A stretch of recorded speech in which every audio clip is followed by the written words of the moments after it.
and I took the liberty of stopping on the way. So welcome everyone to the regular meeting of the Port Angeles City Council for June 16th. Can we have a roll call, please? Mayor Dexter? Here. Deputy Mayor Carr? Here. Councilmember Hamilton? Here. Councilmember Miller? Here. Councilmember Schwab? Here. Councilmember Suggs? Here. Thank you. Well, Councilmember Hodgson should be joining us at some point in the next little while. So we will not excuse him until, because I think he'll be here. All right. Sorry, got a little distracted in my brain. If you can please rise as you are able for the Pledge of Allegiance. I pledge allegiance to the flag of the United States of America and to the republic for which it stands, one nation, under God, indivisible, with liberty and justice for all. All right, thank you. Before we get started with our regular business, we do have a proclamation this evening, and it is timely and important. So I'm going to read it. We don't have anyone receiving it, but no less important to make this proclamation in recognition of Juneteenth 2026. Whereas Juneteenth is a widely celebrated holiday, alternatively called Freedom Day, Emancipation Day, or Jubilee Day, commemorating the day in 1865 when news of the Emancipation Proclamation finally reached the last Confederate state, Texas, after 2.5 years. And whereas at the end of 1865, Congress and the states adopted the 13th Amendment to the United States Constitution. And whereas it is necessary for all of us to educate ourselves about the inequities and violence that continue in our society and to take action to make it clear inequities and violence against any ethnic, religious, racial or cultural group is antithetical to our city's core values and mission and must not be tolerated. And whereas the City of Port Angeles will work to make systemic improvements with the goal of eliminating implicit and institutional biases and barriers that inhibit every person's success. Additionally, the City of Port Angeles is committed to a mission of serving a diverse municipal population and is committed to equity. And whereas the City of Port Angeles embraces and celebrates diversity among staff and the value it brings to serving the citizens of Port Angeles, the city also encourages effective and established relationships that support a respectful culture and an inclusive work environment. And whereas, while Juneteenth commemorates African American freedom and celebrates the successes gained through education and greater opportunity, we must not forget that Juneteenth is a day of observance, condemning the history of slavery in our nation. Juneteenth should be a day of reflection for all Americans, a time to reflect on the impact racism has had on our country and its people. And while a long and difficult journey towards healing has begun, there is much work still to be done. Whereas, learning from the mistakes of our past, we, the City Council, officials, and employees of the City of Port Angeles, remain committed to actions and policies created for the purpose of preventing, extinguishing, and erasing bias, inequities, and violence based on ethnic, religious, racial, or cultural groupings. May we all commit to redeeming the very soul of America, choosing love over hate, unity over division, and progress over retreat. Now, therefore, I, Kate Dexter, Mayor, on behalf of the City Council of Port Angeles, recognize June 19th as Juneteenth and affirm that the city stands united in condemning racism and violence and pledge to support actions that seek to dismantle systemic inequity and bias, confront hate and violence, and more fully practice the city's statement of values towards all in our community. Thank you.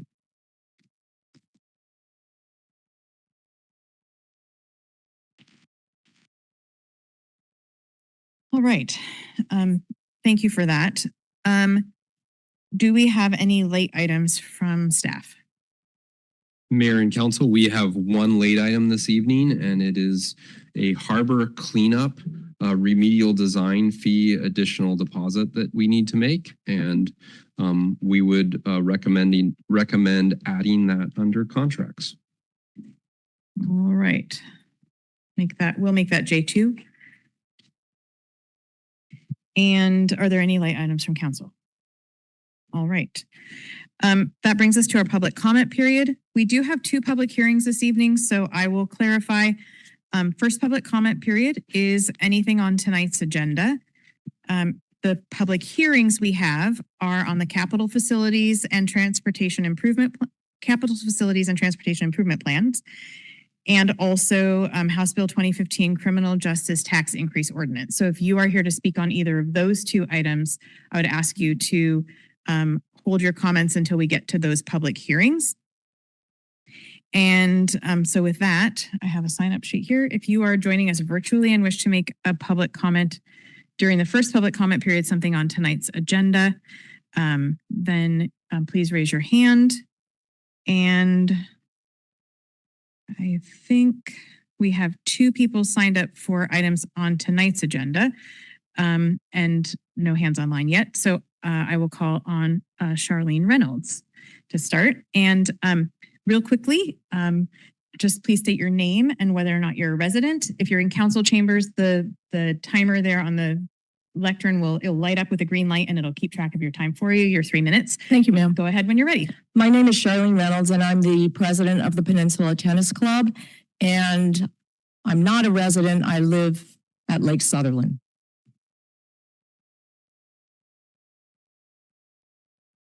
May I start? Okay. Yes, the whole thing is part of your time. All right. Thank you. All right. Well, I'll speak fast. I can't begin to tell you how proud and impressed I am as the president of this tennis club that 71 of our 71 members rallied to donate $170,000 to refurbish our tennis courts.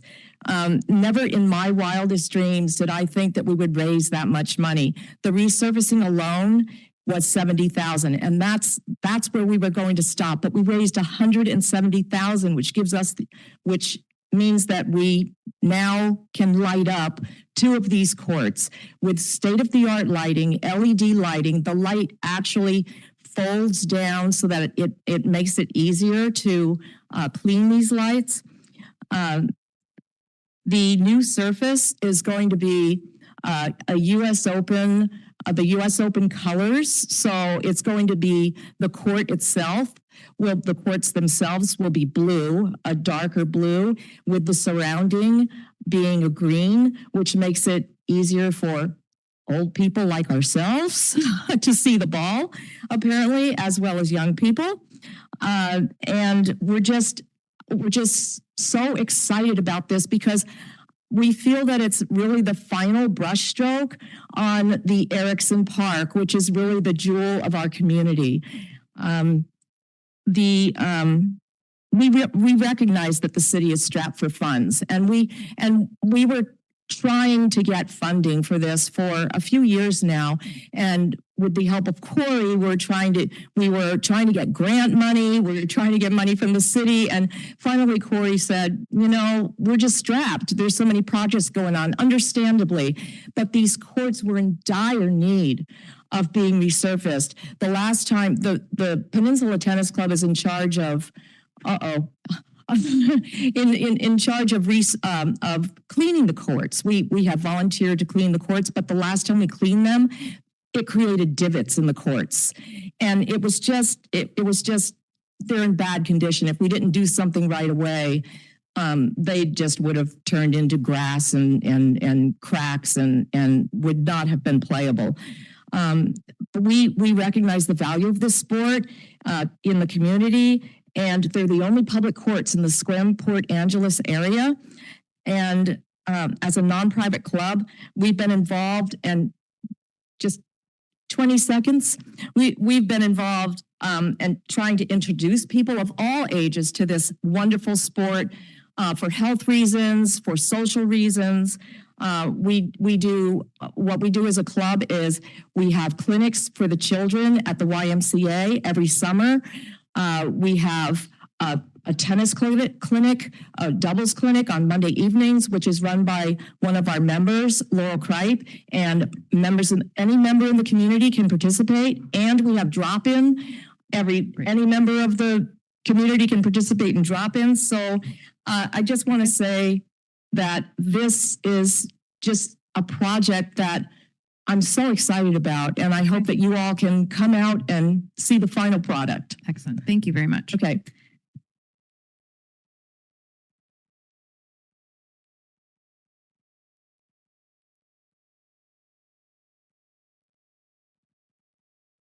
I realized my phone was behind me and I needed to time online comments. So next I have Joshua Crabtree. Come on up. And I'm sorry, I wasn't clear before. The time starts when you start talking. So your name and your resident, whether or not your resident is a part of that. So go ahead when you're ready. All right. Evening, Mayor, council members. My name is Joshua Crabtree. I'm a resident of Port Angeles, speaking as a board member on behalf of the Peninsula Tennis Club.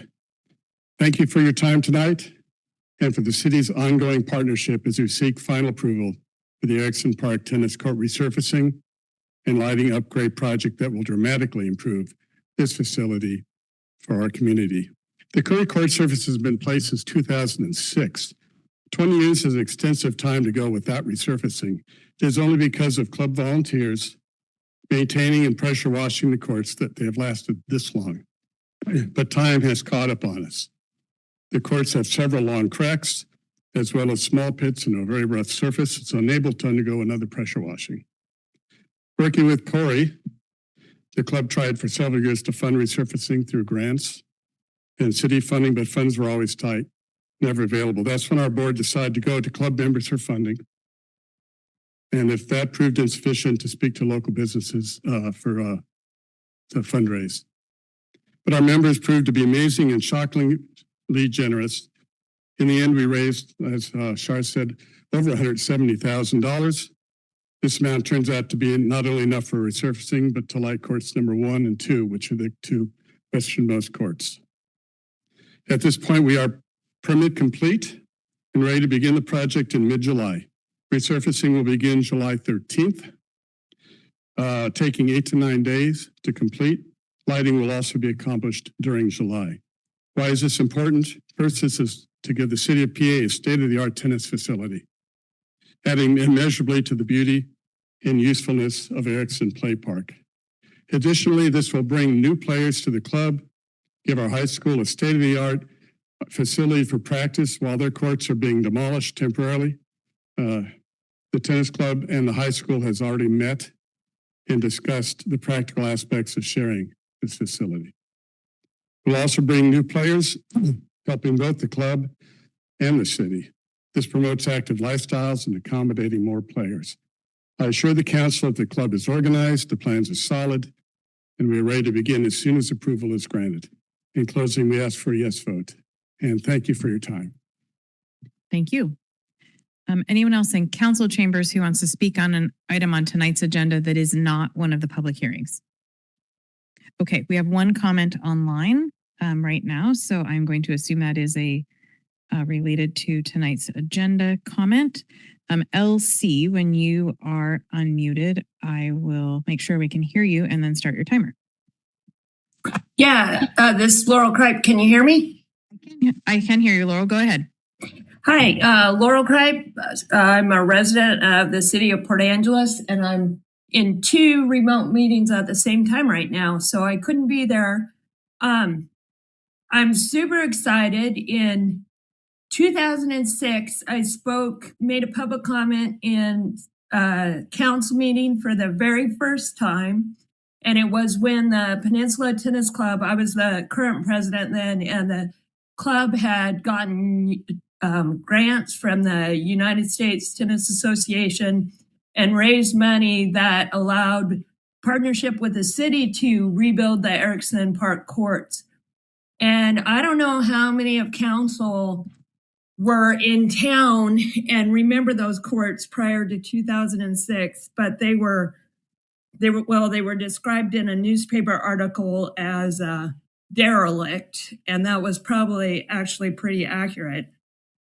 So getting those rebuilt and having courts where the community, the public has first priority on those courts rather than the high school courts where the high school obviously has priority, or the college where the college had priority, just made a huge difference in the programming we were able to provide and the new players we were able to bring into the game.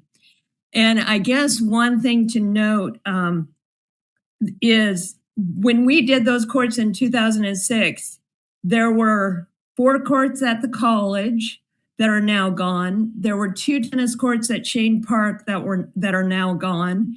There were 2 tennis courts at Elks Playfield that are now pickleball courts.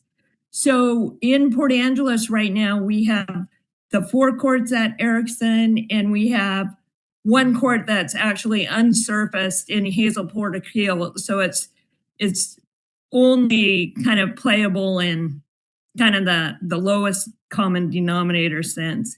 So getting these courts resurfaced and the lighting is just huge for the tennis community. And I do want to say, Lakeside Industries had the original contract in 2007, and they did such a phenomenal job that these courts have held up pretty well for 20 years, which is pretty unheard of. Surfacing is usually done every 5 to 8 years. So to get 20 years out of these courts, we're very grateful for that. We're also kind of pushing our luck. So it's just unbelievable that the tennis club has been able to raise this money to just do this and get it done, while we can, hopefully get another good 20 years, hopefully a resurfacing before that. But anyway, and the other thing I want to say is that we can have the most beautiful tennis courts in town, but without an organization to put players together and to get newcomers to town into the game and to get to, keep the scholarships going for the high school kids, the courts would be underutilized. So thanks, and I'm really proud of the tennis club. Thank you, Laurel. All right. Anyone else in last call in council chambers for items that are not on tonight's agenda, but not public hearing? Okay, then we will go ahead with, we will be done with our first public comment period and move on to consent agenda. Is there anything anyone would like to pull from the consent agenda? All right, anything anyone would like to add to the consent agenda? Drew? Yes, I'd like to add item J1, Project 935 Design Services Phase Agreement with Dialogue Housing Pipeline Pilot Project GG0123. Any opposition to that?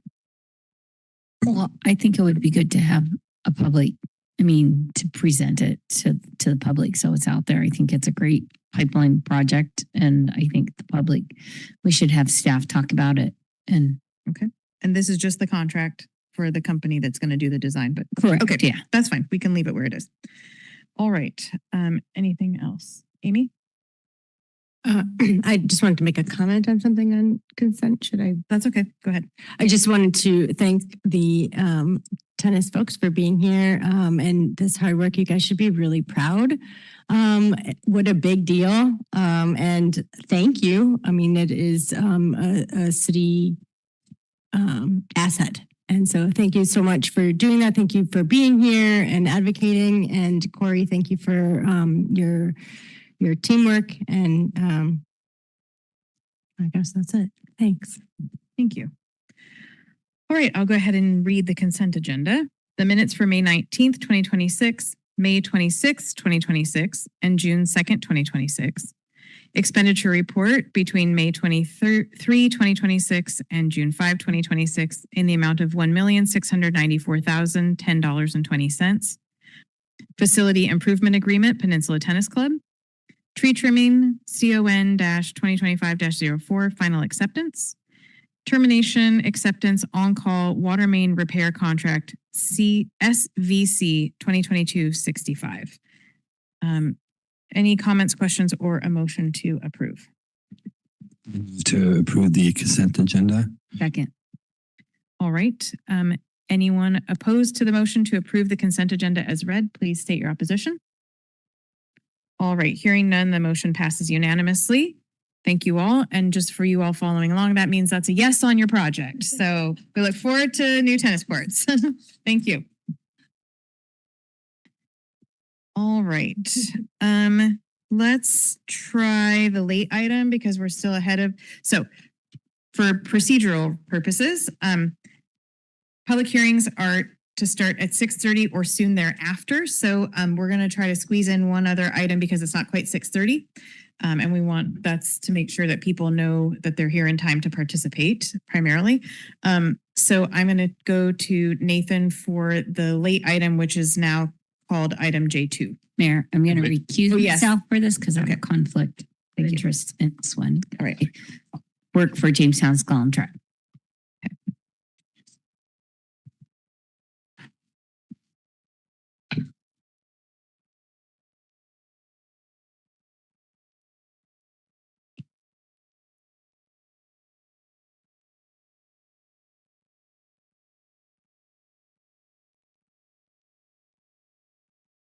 Mayor and Council, my apologies for the late item this evening. The subject of this item is the harbor cleanup process. And as Council is aware, we have engaged in a longstanding cleanup process for the Western Port Angeles Harbor since 2012. There's a number of PLPs, potentially liable parties, approximately 6 of them, all responsible for cleanup of Western Port Angeles Harbor. And we currently have an agreed order with Department of Ecology, or excuse me, a consent decree with Department of Ecology, in particular for a design of a cleanup action plan relative to cleanup of that area. That design is underway. As a group of potentially liable parties, we have pooled funds in order to pay a consultant to do the design of that cleanup, and that consultant needs additional funds. So this is authorizing an additional $50,000 deposit in the group funding pool to ensure that cleanup effort can move forward. So tonight we are recommending that council authorize the city manager to approve an additional payment for continued work by Tetra Tech Incorporated to the PLP group account, and to approve and execute modifications and amendments to support continued work as required under the PLP's cost sharing agreement over time. I'd be happy to answer any questions. Go ahead, John. I just want to clarify after reading the memo that we anticipate that we'll be able to get reimbursed through insurance or the Department of Ecology for this in the future. That is correct. We do anticipate that insurance will cover the majority of the costs, and we are also working on a Department of Ecology grant to further cover any costs that are not covered by insurance. Thank you. Amy and then Drew. I move that we authorize the city manager to approve an additional payment for continued work by Tetra Tech Inc. to the PLP group account, and to approve and execute modifications and amendments to support continued work as required under the PLP's cost sharing agreement over time. Second. All right. Do you want to speak to your motion? Okay. Drew? Yeah, I just had a question for staff. Was there a reason why we felt this needed to be a late item versus coming July 7th, I think it is, or 6th, or whatever that first meeting in July is? Yeah, Council, again, my apologies for the late item this evening. Important to recognize, as one of the 6 potentially liable parties for the project, we are one of the few that actually requires a substantial public process to navigate in order to get this type of approval. For the most part, with the exception of the Port of Port Angeles, all those other PLPs are able to immediately have an executive indicate approval. There is a timing need relative to a change order for Tetra Tech Consulting to ensure they are continuing diligent work on that design. So that's the primary need, why we're doing it this evening, and also recognizing we have a pretty substantial gap between now and July 7th, which is our next meeting. All right. Any further comments or questions? All right. I don't see any. So we have a motion to authorize the city manager to approve an additional payment for continued work by Tetra Tech Inc. to the PLP group account, and approve and execute modifications and amendments to support continued work as required under the PLP's cost sharing agreement over time. Anyone opposed to the motion, please state your opposition. All right, hearing none, the motion passes unanimously. Thank you. And we can call Latricia back in. Man, we have 1 minute.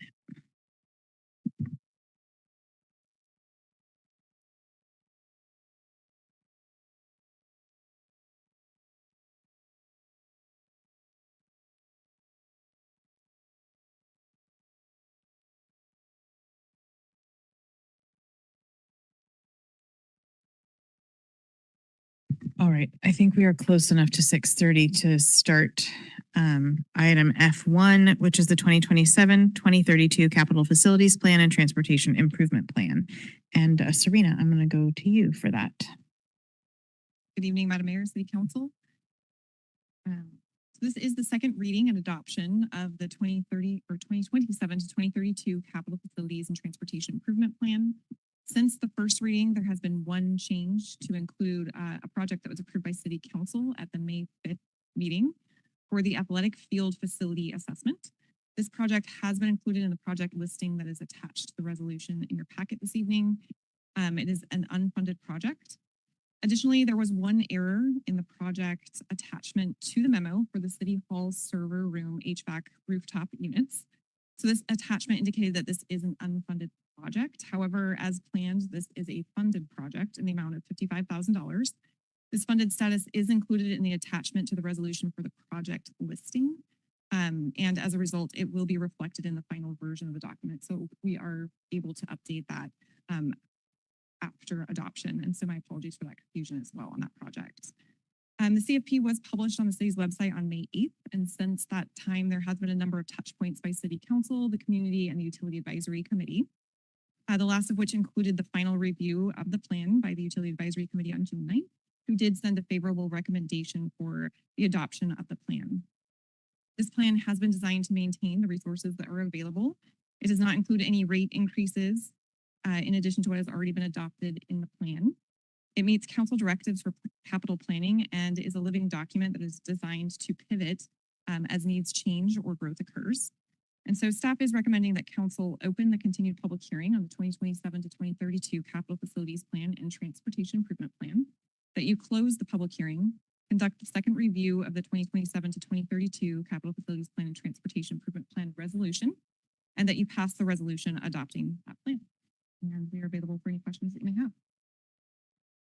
All right, let us continue the public hearing and then we will have any council discussion.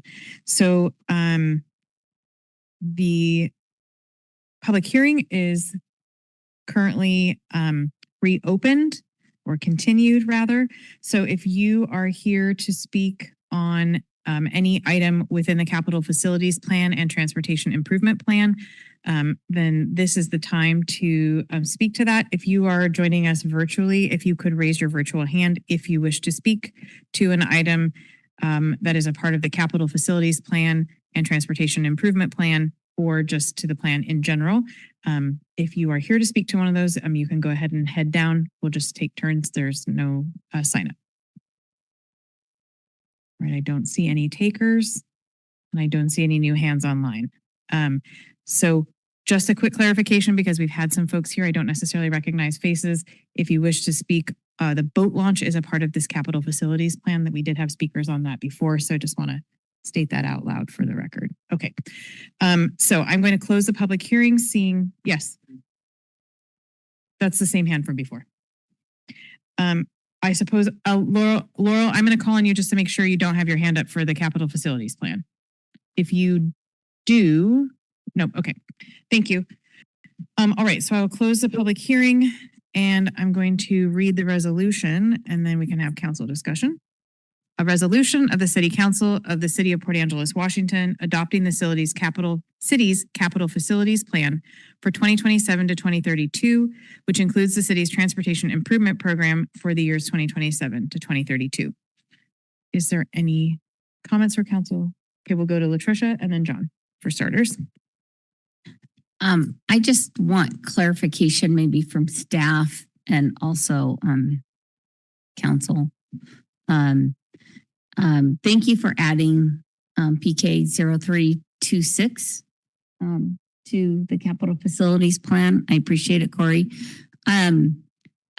We did receive an email, council received an email asking to make sure that we include our bike tracks and pump track as part of about the project. When we're looking at fields, and I'm reading it and I'm kind of thinking it could be incorporated, or we can infer that it is. But we did get an email from Sean Coleman to ask to consider also including the bike tracks and to be safe, I'm assuming we would probably want to include the pump track as part of. I know the pump track's new, but just it's better to be safe than sorry. So I don't know. Do we need clarification for an amendment to include that specifically, or is it clear enough that we would include it when we would go out and do an analysis? So I guess I would like staff feedback on that. I think once we figure out our RFQ for this project, we can include it in that. We could also sit back and look at some of the other facilities that we have as well, possibly the skate park as well. Okay. And we could just do an analysis of everything and work with the consultant on that. Okay, yeah, I thought it was a fair, reasonable request. Sure. To make sure the bike tracks, because we do own those the land and the facilities too. So, all right, thanks, Corey. Appreciate that. Thanks, Latricia. John, and then did you know? Thank you, Mayor Dexter. I'll keep my comments short. I just want to thank staff for the flexibility through this process. Meeting community needs has come up with the school project, and incorporating this new unfunded athletic field facility assessment in the capital facilities project, I think is just, all the due diligence and time you put into this, I think is admirable. I also want to echo what was said at UAC about how we felt it was, the members there felt that this, in terms of utilities, really protected rates for the ratepayers and did a good job projecting those needs without causing substantial rate increases that are already pre-planned, and that came across loud and clear. I think this CFP and TIP has been through a rigorous process, and I'm happy with this form as it is now. So I just want to say thanks for that and your due diligence on making sure this plan is solid and meets the needs and is well thought out. Thank you, John. Anyone else? Amy? Ditto. Anyone else? Okay, I have one thing, and I'm open to staff feedback about this. And I was just thinking last night that this isn't the time for additions or changes. And then on my walk this morning, I had an idea that I think is worth saying out loud. And I have an idea of a way to add it without making any major changes. So one of the things that we know about the boat launch is that changes to the infrastructure around it have put it at increased risk for continued damage during winter storms, which we will likely have again in the future. And so we have a funded project to replace the floats, and I think that's great. And one idea I had this morning is to propose, and I can make the motion, but I'm just going to say it first and then get your thoughts. Scott, really? I think mostly Scott, is to amend the project to add phase 2 to identify alternatives to ensure that replaced floating docks are protected, which is broad and keeps up my rationale for that is I don't want that piece of it to get lost in the project that's currently in there. Is the replacement, we've done it, then it leaves the capital facilities plan, and now we don't have a placeholder for that sort of bigger picture that we continue to talk about and that council talked about at the last meeting. And so my thought is just adding a phase 2 keeps a piece of that in the capital facilities plan, especially if some capacity and grant came along for Or, like if the Navy reached out and said, hey, we really want to fix that for you. So. Madam Mayor, thank you very much. I appreciate you bringing that up. This is a complicated one because we've got, this all started with a FEMA based on a storm event, right? So we've got two things going on. And then the parts that went away, which are putting it at risk, were caused by a mitigation project that had nothing to do with the city.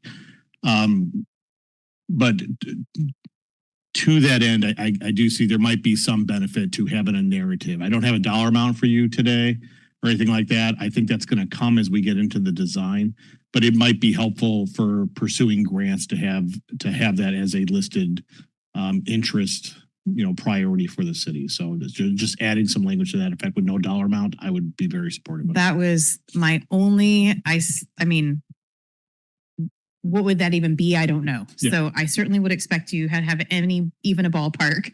It's just a matter of sort of acknowledging that there's the replacement and then there's this bigger long-term issue that I wanted to just sort of put a placeholder in for. And that one statement seemed relatively benign to do that without altering the path that we're already on. And I'm happy to work with Serena to correct that on the form if that's acceptable.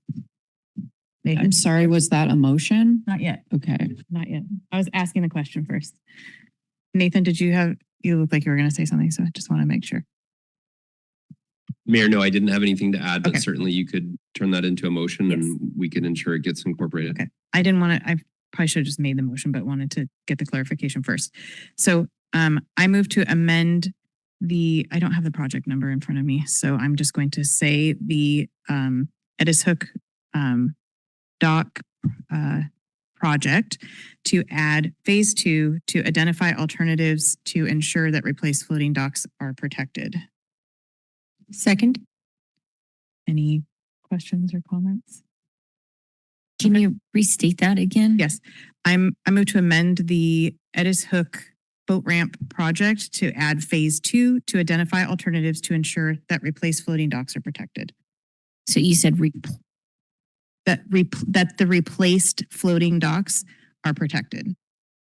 So we're replacing the docks, but we're not doing anything to protect them. And I'm not suggesting that we have the capacity to do that right now, but based on previous council discussion, I felt like it was worth putting a placeholder in so that if some opportunity came along, partners reached out and said, hey, we want to help with that we have an item in there that gives us some opportunity that we might not have if we don't. Yep, Navarro was first and then Drew and then you. I think I understand where you're coming from on this. I'm not going to support it. I think I think what I'd like to see is cost. I think it's going to be wildly expensive. I don't think our federal partners are going to come through. We've heard multiple times over the years that we've been discussing this, that the reason we have to put this dock in this place is because the FEMA grant, because our docks were ruined based on the storms, is the only reason we can put this back. Otherwise, it would be cost prohibitive to put it anywhere else that would be more protected and frankly, a better location. So what I would rather us do, and this is one of the many reasons that I think we need a dock. I understand that we have the money. FEMA's apparently coming through for us. I'll believe it when I see it. Fine, I understand that. And also, I do not believe that this is the best long-term solution for docks on Edis Hook. I think that we have wildly conflicting beliefs in our community, on this council, about the environmental stewardship of the spit versus the industrial pieces of that and what our future is there.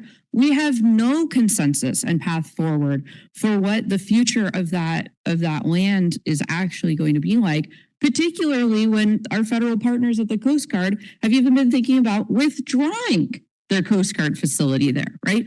So all to say, I think it is wildly premature to start talking about what phase 2 of this particular project is when we haven't even had any kind of discussion at a meaningful council level about what alternatives would look like and if this is the best long-term solution for the stock. So I understand that we have to provide docks out there. I think that is necessary. I think we have heard that from all the different places, the environmental reasons, et cetera. But the only reason we're able to replace this is through the FEMA dollars to replace this specific dock in a shit location, excuse my language, and one that we know, as Kate said, is going to be destroyed again. But that seawall is also environmentally damaging, right? And so if we're just going to continue with the vast environmental challenges in our harbor, we need to have that as a very serious conversation about, is that our permanent long-term home forever? Are we moving to other things? What is our actual harbor management and dock management looking at? I think we're just in such an early stage. And what I've been asking for a long time is to have those other alternatives. And I am not ready to commit us to a phase 2 in a project that I think has still requires discussion about whether whether or not that phase 2 is going to be located at that specific location or could possibly be moved, because I am pretty confident that those will be very, very expensive. Thank you. And my motion makes it so that it is not flexible to your point. So appreciate that. I have Latricia and John. Drew and Latricia. Drew and then Latricia. Yeah, I That's just what I have said. two quick things. First off, the project number, I believe, is PK0420. If staff wants to reference that. I think I understand what the mayor's doing with this motion and I support it. It's mostly, hey, don't forget we need to talk about this at some point. And if the project gets finished and pulled off of our packets, we will totally forget to have that conversation of whether or not we actually need to do this.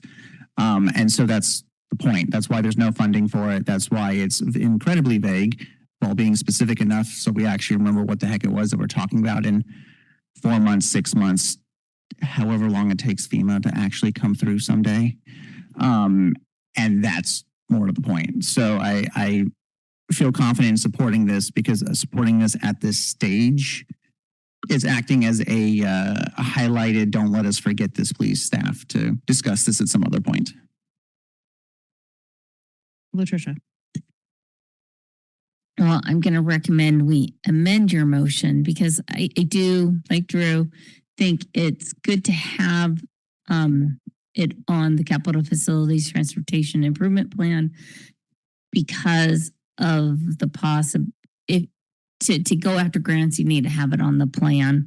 But I think amending it to where it's a little bit more flexibility that includes analysis, conceptual design and construction all at once. So it can fit whatever grant that might come out and we might be able to shoe that project in. So we're not identifying a certain spot, but we're identifying steps that we can take or tasks associated like conceptual or analysis and then conceptual design, preliminary design, final design to construction.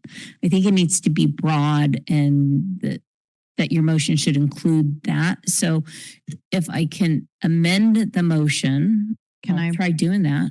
Can I propose, before you do that, it's not a friendly amendment. Can I propose a change to my motion? Okay. If the person who seconded agreed that I can do that?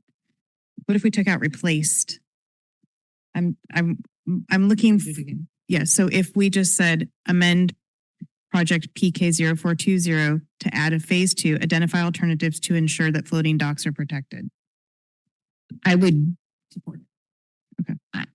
But you're stating only protecting the floating docks. You're not looking at analysis of, is this the best location? By taking replaced out, it means that it can be any floating docks anywhere on Edis Hook. So I think it's easier than, anyway, that's just my proposal. Can you state your proposal again? I'm afraid that it's still too narrow and it doesn't include the analysis to preliminary or design to construction. I mean, I think it's intended to just be like, at some point, let's talk about alternatives, which is, I mean, that's my intention with it.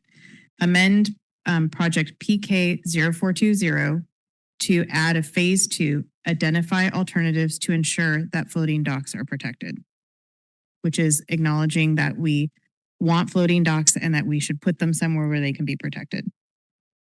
Are we comfortable with adding with the potential for moving to include design and construction? Again, if we do have a grant that comes through and we have something in there that says design and construction, analysis, design and construction, we've got it on our plan and they can go after that grant funds, those grant funds. I don't know. Maybe we can get input from staff. Sorry, I don't mean to be taking up so much time on that, but from staff, is there a need for that, the language that Councilmember Suggs is suggesting? I feel like we Yes, Madam Mayor, if I may just add a little bit of context. So I can tell you, FEMA generally does not like to make a repair or, so the storm came in and damaged existing facilities. They're not a big fan of spending a bunch of money and then have that at risk again, right? So we wouldn't put the exact same thing back with the exact same hazard still existing. So whatever project comes forth, it's gonna need some assurance that facility is protected, and it's not going to require us going back to FEMA in 2 years saying, oops, it got damaged again. And that could be a variety of things. That could be a change in how the dock was built, or potentially could be a change in where it's located. There's other factors, permitting, and there's other things that make that a bigger issue.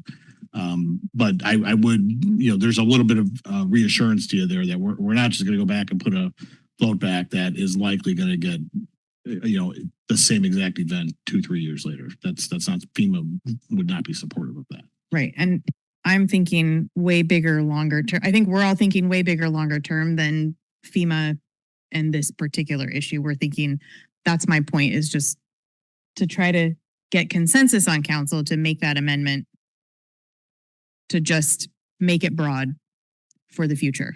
Nathan? So Mayor, I think it certainly works with either of the languages approaches that's been discussed. I think the bottom line is staff is going to ultimately be exploring that to the best of their ability to look at all locations to ensure permanent protection. And I don't know that you specifically have to state design and construction in it, because as long as it's in the capital facilities plan, it's inferred that that's going to be design or construction. And that has always been a great avenue for us to obtain additional grants and funding just by the fact it is in the capital facilities plan. All right. So I appreciate your concern. I hope that addresses that. We have an agreed upon change to my proposed amendment. So any further discussion? Okay, let's vote on that. So I have a motion to amend project PK 0420 to add phase 2, identify alternatives to ensure that floating docks are protected. Second. That's already been, we're voting now. So all those in favor, please say aye and raise your hand. Aye. Aye. Opposed? Okay, motion passes unanimously. Sorry, that got a little confusing. All right, so we still have a motion. We need to, hold on just a minute here. If we're done talking about the details, we need a motion to adopt the resolution with the just passed amendment, if anyone is interested in making that. Amy, go ahead. I'd like to move that we pass the resolution adopting the 2027 to 2032 Capital Facilities Plan and Transportation Improvement Plan resolution with the recently amended amendments. I second. All right. So we have a motion. Any further discussion? Final thoughts? Okay. We have a motion to pass the resolution adopting the 2027-2032 Capital Facilities Plan and Transportation Improvement Plan, including the recently adopted amendment. Anyone opposed to the motion, please state your opposition. All right, hearing none, the motion passes unanimously. Thank you. That brings us to item F2, which is also a public hearing, but we're going to go to Serena first and then have the opportunity for the first part of the public hearing. Go ahead, Serena. All right, thank you. We do have a very brief presentation that we're going to bring up, but this item is a continuation of council discussion that occurred on May 5th regarding the criminal justice sales tax allowable through House Bill 2015. And so we'll just give us 1 minute and we'll get that presentation started for you.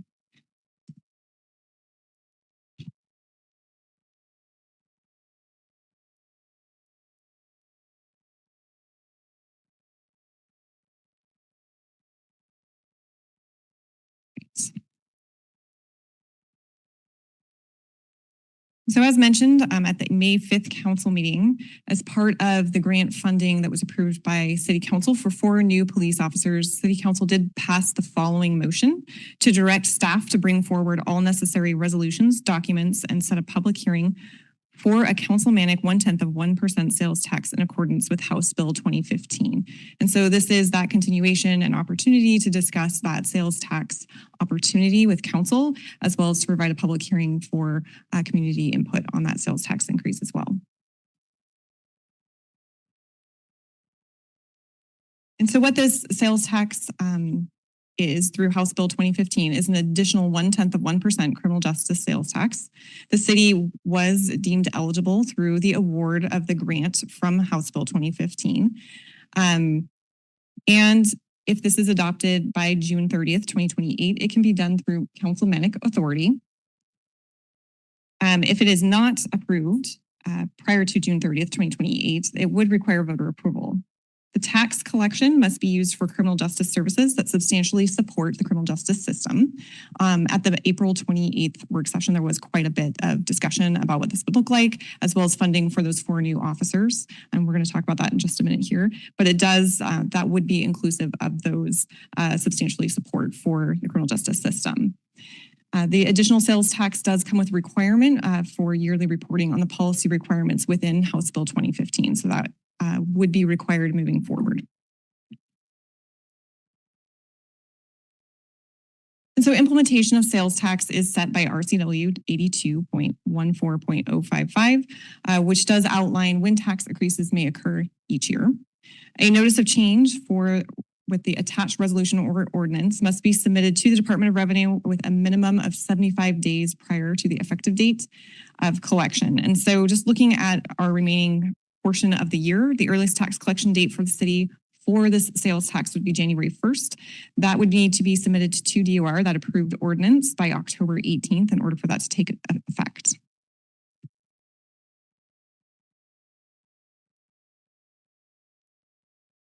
And so, as I mentioned, our eligibility for the sales tax, for the additional criminal justice sales tax, was made possible through the approval by council of the grant award from the Criminal Justice Training Commission, or CJTC, in the amount of $785,680. That's for a 2-year period. That funding does include the cost for 75% of 4 new officers. And so that was also authorized by City Council at the May 5th council meeting.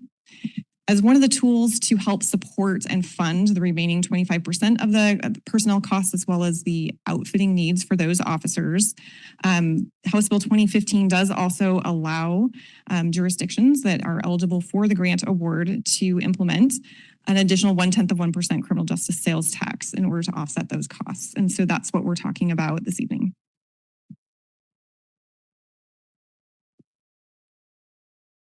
And so what we've done is we've totaled what those expenses for the 4 new officers, that's personnel costs, as well as gear, vehicle needs, and any supplies or training that may be needed from those officers, as well as we've reduced that amount by the grant funding that we expect to receive. We have first year costs because that's when we'll be providing all of that gear to those officers. And then we have the recurring costs built in there.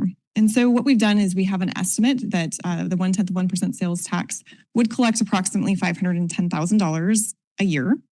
And so we've included that for both of those years as an example for what this could look like for that program.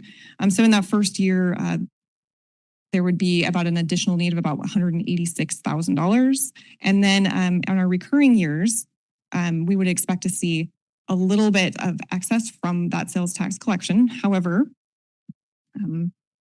as we look at our inflationary costs that occur each year, as well as growing needs for training and whatnot, we don't expect that there will be much that will be coming back to us from that sales tax collection. Mostly this will offset those 4 new officers as well as any of the needs. However, any collection that is in excess of that amount for the additional police officers is recommended to replace planned use of temporary opioid settlement funds. And so these are planned within the budget to kind of help offset costs and support for the police department. That is temporary funding. It's over a certain number of years. There's a set amount that the city does receive. And so when that funding runs out, there will be a need there. And so any excess we would anticipate that would offset the police department in that way. And so just looking at the costs to the city residents, a sales tax increase does reduce the burden to both residents, businesses as well by ensuring that visitors to Port Angeles are also contributing to the public safety services that they do receive. And so we expect that on average, annually, a household would pay $20.60 in this addition for the sales tax. Versus if we were to include this on a property tax levy, that would be about $49.60 a year to residents. And so it's about a $29 savings annually for our residents. And so this evening, we are requesting that council open the public hearing for the additional 1/10 of 1% criminal justice sales tax, that you continue the public hearing to the July 7th council meeting. You conduct the first reading of the ordinance adopting the 1/10 of 1% sales tax increase for criminal justice purposes, and that you continue this item to the July 7th city council meeting. And with that, I will turn the time back over to you, council. Thank you. Thank you all very much, or thank you very much, sorry. Let us go ahead and open the public hearing. And then we'll have council discussion. If you are in council chambers and wish to speak to the 1/10 of 1% sales tax proposal that we are talking about, you are welcome to come down to the podium. And then if you are in attendance virtually, this would be the time to raise your hand if you wish to speak on the 1/10 of 1% sales tax. There will be a second opportunity at the July 7th meeting. So same rules, just state your name, whether or not you're a resident, and you will have 3 minutes. Hi, I'm Vanessa Baker. I'm a Port Angeles resident, and I just wanted to say, Council, Madam Mayor, and Manager West, I appreciate you. And I support the tax increase for our local police force on the condition that the city of Port Angeles addresses obvious and growing double standards within our community. Every day, our officers put on their uniforms, they accept personal risk in service to others. Their level of commitment reflects an honorable and profound dedication to public service and safety. The professionalism and extensive training demonstrated by our officers are essential to maintaining order and trust among our community members. Accordingly, our officers deserve to be supported, and in my opinion, Port Angeles Police Department all deserve to be given a very hefty raise. There is a concerning inconsistency in how laws and regulations are applied due to conflicting public policies administered through both the city and county services. Did you know that substances such as fentanyl are classified as Schedule II under federal law, meaning they are highly regulated due to their potential for harm? At the same time, the Harm Reduction Health Clinic administered through Clown County is indiscriminately distributing Schedule II drug paraphernalia while disregarding city and county codes and policies. This program is currently contributing to broader public health and safety problems, including proliferation of environmental hazards within public spaces, increases in crime, vandalism, and concerns for trafficking of vulnerable populations. When governing bodies allow such inconsistencies to persist, it undermines public trust. Double standards create anger, division, and a loss of confidence in each one of your leadership roles. I'm one among many community members fighting for this double standard to be corrected, and we are collectively asking for your help to petition the Clallam County Board of Health on behalf of our city staff, including our police officers, and for the health and safety of the broader community. The issue is not the existence of harm reduction services, it's how they are being allowed to operate. I have developed a proposed policy framework for both the city and the Clallam County Board of Health that aligns these programs with the same level of responsibility and consequences expected of our law enforcement agencies. This proposal does not seek to eliminate Clallam County harm reduction services, but to ensure that they are conducted in a manner that protects the broader community, prevents environmental harm, maintains accountability and transparency, and aligns with legal and regulatory obligations to the city of Port Angeles. To the best of my knowledge, specific compliance and regulatory requirements established by the Clallam County Board of Health and mandated by state, county, and city bylaws are not being enforced. The people of Port Angeles elected this council to ensure strict operational accountability of city services. Failing to address these enforcement gaps compromises public safety and creates unnecessary risk for our city. Since you are asking taxpayers Your to— time is up, and you're kind of tangentially speaking to the issue. Okay. So I appreciate how you tied it together, but if you have more to share with us, you're welcome to email. Okay. Sounds like you have some How do I information. submit this? You can give it to the clerk here, Okay. and then it becomes a part of the packet for tonight's meeting.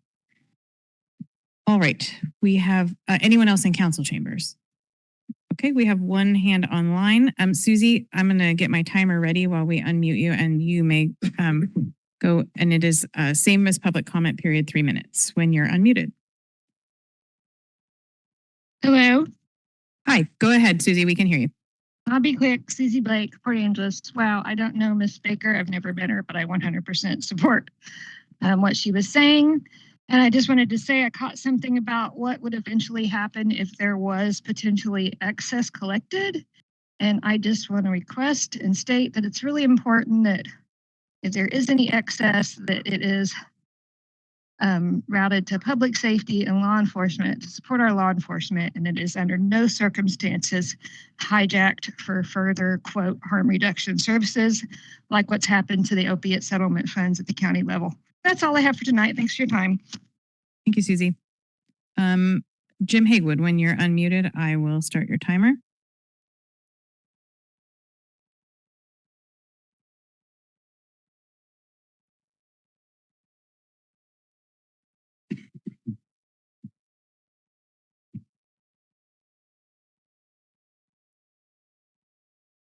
Sometimes people's computer settings and WebEx don't like each other very well, so we'll give them another minute.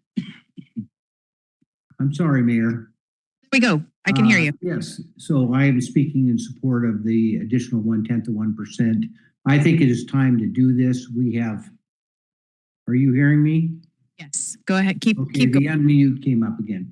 I'm writing in strong support of this ordinance. As a lifelong resident of Port Angeles, a real estate professional, longtime business and community leader, I believe this is a sound and responsible step for the city to take now. Public safety is the foundation of a healthy community. The underpinnings of property values supports the stable business climate and shapes whether families, employers, and visitors choose to invest and live here. I see this every day in my current profession. The 4 additional police officers this measure will fund will improve our quality of life for us and residents that currently live here, but also visitors that come to our community. The financial case to me is clear. By adopting this tax, the city secures the state grant that covers 75% of these officers' salaries, a strong return on modest local commitment. This is roughly about $20.60 per year for a resident. If this was a property tax levy, it would be closer to $49.60. This is exactly the kind of practical, responsible, and forward-looking decisions that I think the City Council and the City of Port Angeles should undertake. This leverages outside funding. You have spoken about this dozens of times before as council members. about how to leverage outside funding to improve our community. I urge you to support this. I respectfully and grateful for your leadership and dedication to the police department and that serve and protect our city. So I hope that obviously this is the first reading. I urge you to support this and move forward with your support. Thank you. Thank you. I don't have any other hands online. Anyone else in council chambers? All right, thank you. And did you get Ms. Baker, did you get your petition turned in? The paperwork that you had? Okay, thank you. Wanted to make sure. All right, I will continue the public hearing and I will read the ordinance and then we can have some council discussion. An ordinance of the City of Port Angeles, Washington, declaring its intent as authorized by House Bill 2015 to impose a qualifying local sales and use tax of 0.1% pursuant to RCW 82.14.345 to be used for criminal justice purposes. Any comments, questions, or questions from council? Drew, we'll start with you. The only thing I want to throw out there is the RCW 82.14.345, the criminal justice definition of what we could use the funds for is relatively extensive as related to criminal justice. And I'd like to ensure that the purpose of this was to be able to fund those officers after that grant runs out. So I'd like to see more clarification in the ordinance that is specifically what we intend to use those funds for. I'll just make a motion. I move that we modify section 4, use of funds, to read monies collected shall be used for Port Angeles Police Department personnel costs as allowable expenditures under chapter 82.14.345. Do you have that written down? If so, would you? I literally just read it and then put a little Carrick return. Okay. I'll hand it to you. Sorry. I'll second that. Okay, thank you. Sorry, I interrupted at the wrong time. So that's literally all I did. Okay.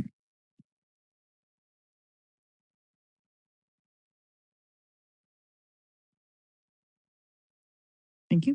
And I spoke to PAPD out loud instead of just the acronym. Yep. Okay. I will send it to you, Carrie. All right, so we have a motion and a second. You sort of spoke to your motion leading up to it. Do you want to say any more? Yeah, I'll just very briefly. I feel that it's really important. We as a council, and I, even before being on council, has talked for years about needing to figure out a way to pay for more police officers. I remember meetings at the Downtown Association 15 years ago with Nathan talking about we need to figure out how to have more officers than we have now. And the state has finally given us some mechanism or tool to be able to fund those officers. And so I feel it's really important that if we're specifying that we would like to use these funds to help pay for those 4 officers that we're able to get because of the upfront grant from the state, that this is a good show of that is what we intend to use the money for, and we'll continue to use those money for that. As related to the opioid use funds, that can go to personnel costs also. So I think the idea of this tying up the hypothetical excess funds is not really an issue, because that would just go right back into personnel costs for the PAPD. John, go ahead. Thank you. So I guess in terms of the amendment, I appreciate the transparency and clarity about the fund use. I think we've heard many times from the community that it should be made clear how funds will be used and when they're collected, especially from a tax. So I appreciate that. I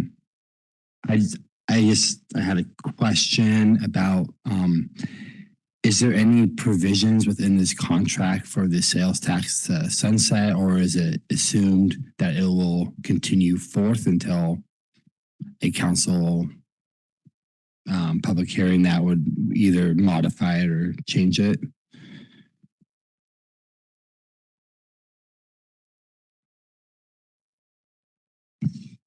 Thank you, council member. So we can certainly bring that back to you, but I do believe that this is a permanent increase and does not sunset, but we will make sure we return that at the next reading. Great. And then one more question. You said that we underneath this, the law around this, there's mandatory reporting to the state.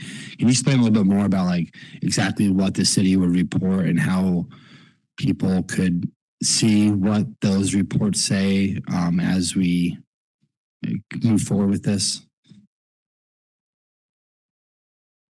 I think those are chief questions. So, Councilmember, if Deputy Chief Wade is here, so I might have him add a little bit, but the reporting that's contained in the contract for the grant for the 4 officers speaks to, you know, what we said in the application we were going to do, but also the policy compliance, and that's the reporting that we have to maintain actually forever, because if council does adopt the sales tax, that reporting will continue, and it's just something that we're prepared to do. We did all the work to qualify on the policy and on the training and everything else, so that'll be our reporting every year, consistent with the grant and the sales tax if that's adopted. I appreciate that clarification. That's all I have. Thank you. Amy? Thanks. So I believe there are already, with as in other taxes that we have of the 1/10 variety, there are already some parameters and restrictions around where those monies can be spent. And at this point, I'm inclined to leave those parameters. I don't know if it gives us flexibility for the department to decide where that money needs to be spent. If they, you know, if the chief or deputy chief thinks like equipment might be more necessary, I think at this point feel like we can, or I would prefer to just let the department decide what is most important.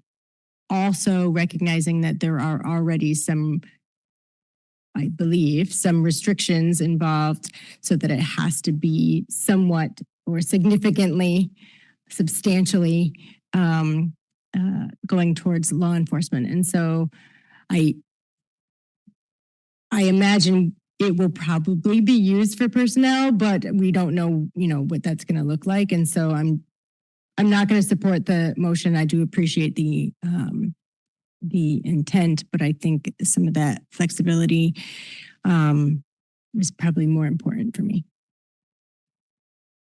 Navarro, go ahead. I'm also not going to support the motion for both a combination of reasons that John and Amy talked about. I agree with John that I think it is important to have specificity in the taxes that we collect so that our residents do know where their taxes are going to, specifically when we are asking people to have an increase in taxes at a time when people are facing an affordability crisis for everything. So I think that's important to be able to tell people, because I think this is obvious from the discussion we're having, that criminal justice means different things to different people. And so I think there's immense value in talking about what our priorities are on council for what criminal justice means to us and what we intend to use this tax for. That being said, I also really agree with what Amy is saying, that I think locking us into one specific purpose, particularly, and I mean, no offense to the chief, but it's a difficult time to hire new officers or anybody right now. And I'm not trying to say that we shouldn't use this tax to spend funding in our police department. It's obviously what it's for, but I think locking it in to spend money on potentially 4 new officers, when, we want them here. We know we need to build capacity in our police department. I think there's value in that. We're moving forward on that. And we frankly don't know if we're going to get those 4 officers, if they are going to remain.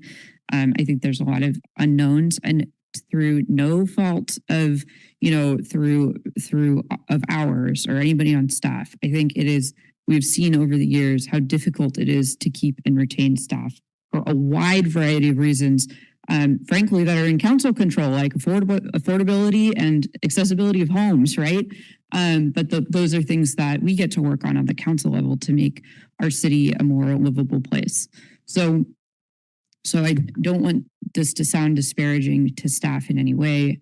That's not my intention.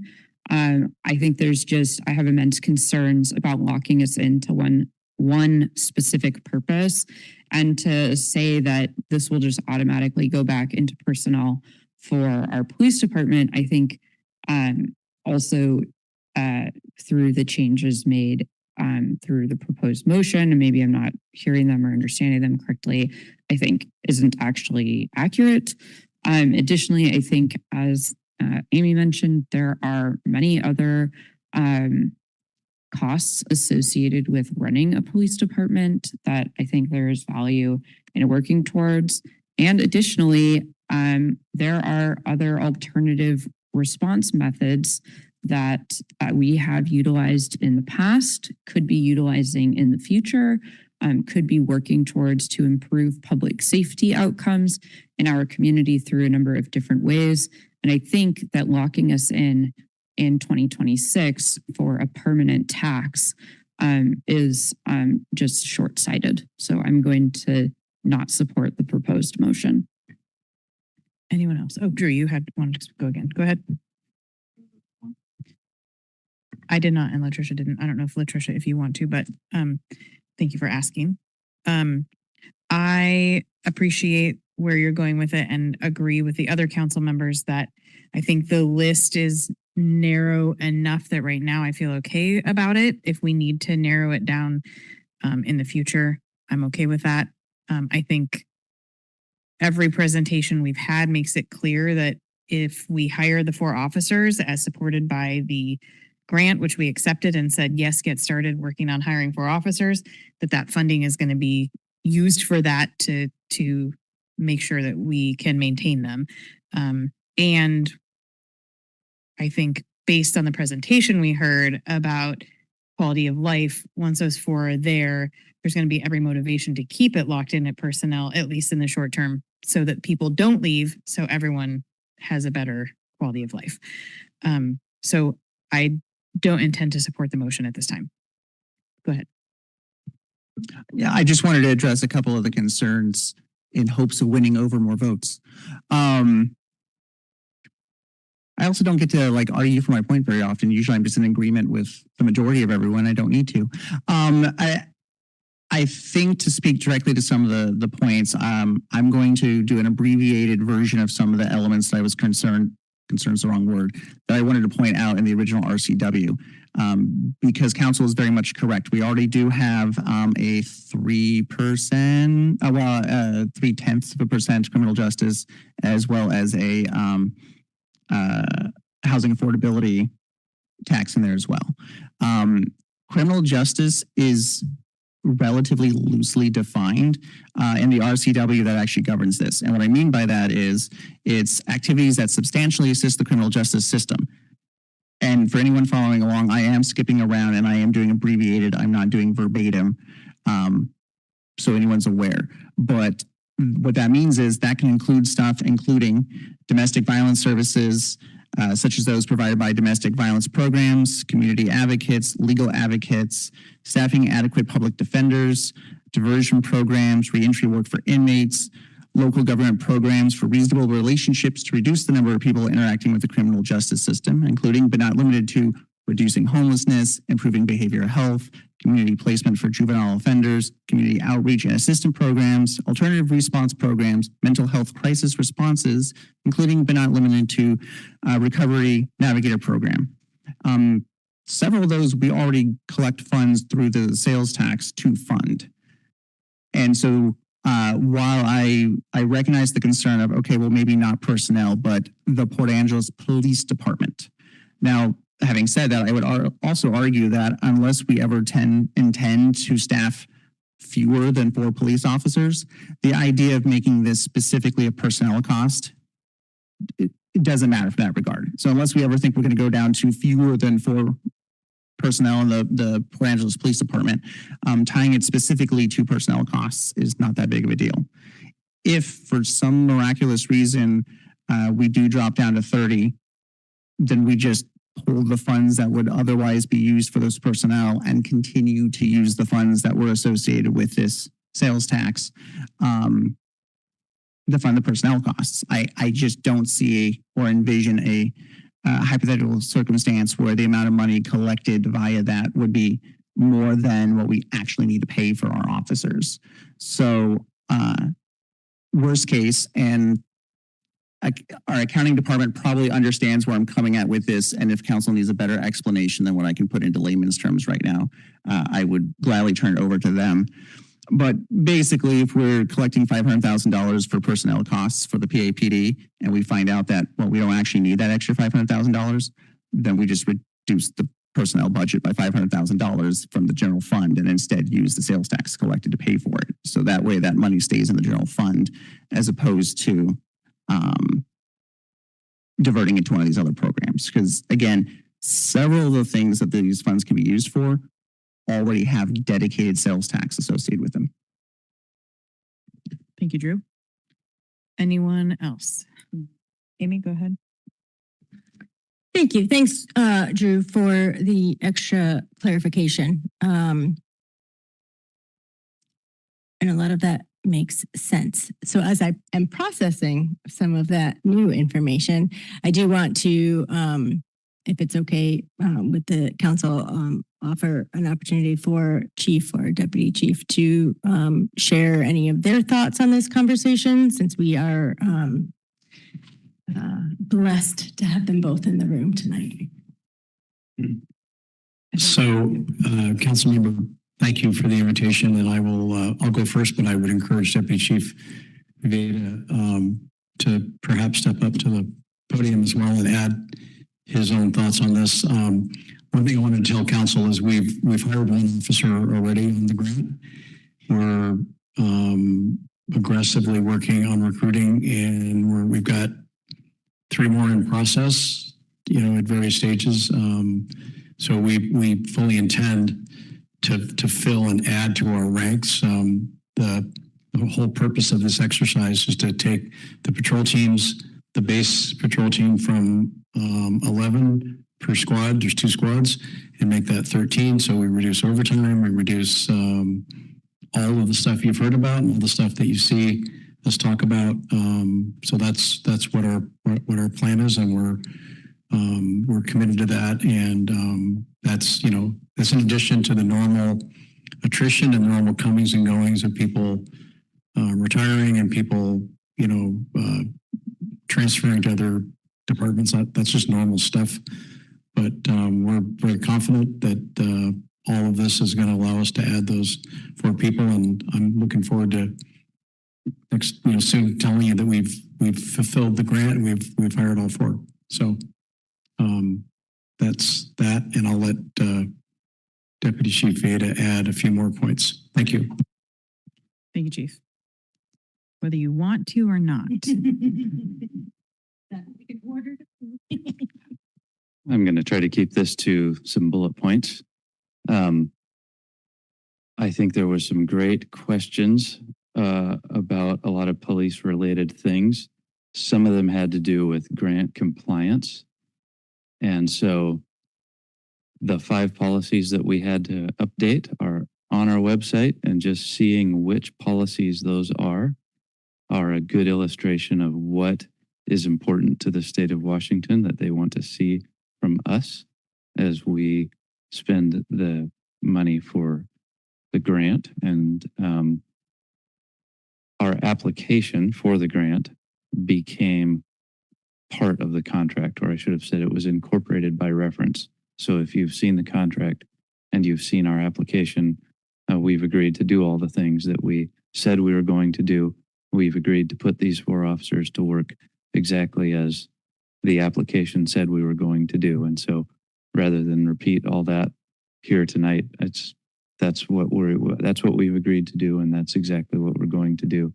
And I know that I've talked before about wanting to pay for 1 hour of labor with 1 hour of pay, and I think that's responsible, and that we have some other times when we are very short-staffed and we end up paying 2 hours of pay and receiving 1 hour of labor. And I think that these additional officers will help us be more frugal with our spending, or I should say more efficient with our spending, so that we get 1 hour of labor for 1 hour of pay. And we have officers that are well rested and have a sleep-wake cycle that's organized and have a home life balance that's organized. And I think there's just a lot of good things that are going to come from the 4 officers and the continued funding of them. And but I also appreciate the support that comes with needing to continue to fund those officers, or to get them in cars and gear and things of that nature, and to keep it going. And so I really appreciate the support of council, and I am confident that I will be able to recruit and deploy, hire, train, deploy these 4 officers. And I'm confident that if it was 5 or 6, I could do that too. And so that's no problem there. I look forward to giving you all the good news of their start dates and their academy graduation dates, and the deployment of the actual plan that we all put in place for the grant. And so I appreciate the support, and thank you. And if there's any specific questions for me, like if I didn't cover it exactly, please ask now. Yes. So because you're standing there, I will allow it, though we have a motion on the table. But rather than have you come back down, if you have a specific question that's not related to the motion, you can ask it now. And then I think we need to move along. Even if it isn't, because he's already standing here. So, but I don't want to spend too much more time on that. Totally related to the motion. I just want to, so because you are intimately involved in the grant, having written it, and the sales tax piece of it. So I just want to clarify. So are there strong feelings or thoughts behind the existing parameters around the use of the sales tax that you would want or prefer a more streamlined, that's not the right word, but condensed version of those restrictions? My understanding from the stakeholders that I hear from most are that they want these funds to be used for police officers and whatever else is needed to deploy the police officers and keep them on the street. So Councilmember, I think I can answer your question. I think, if I understand it. The things that we would say we did in the application, which you can read, we won't be able to do if we don't add the 4 officers. There's very specific things that we're going to be doing with the patrol teams, added approaches and added work, out in the field. So we wouldn't do those things. We don't have the capacity to if we don't add those 4 officers and we don't sustain them long term. If that answers your question. Thank you. All right. So we have a motion to amend section 4, use of funds, to state monies collected shall be used for Port Angeles Police Department personnel costs as allowed under chapter 82.14.345. All those in favor of the motion, please say aye. Aye. Aye. Aye. Opposed? Nay. No. Okay, the motion fails for lack of a majority. So it stays as it is currently written. Is there, I want to be mindful of the time and not being here all night like we have been in the past. So I just don't want to rush us through stuff. But is there anything else that anyone wants to talk about this before we move on to the next item? There is, of course, the hearing will be continued to July 7. And, but if there are major issues that people have questions about, we should ask them now. Okay. Hearing none, I just want to quickly say thank you for the clarification. I did see some conversation online after the first time we talked about it that there was a clear misunderstanding about the fact that being the recipient of the grant is what made us eligible to do the sales tax. And I think I appreciate that that was included in tonight's presentation. I think that clarification is important for the public. So, and for us. So thank you. Before we move on to item J1, I would like to take a 5-minute break. So we will be back in 5 minutes. And now my internet is okay.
Yeah.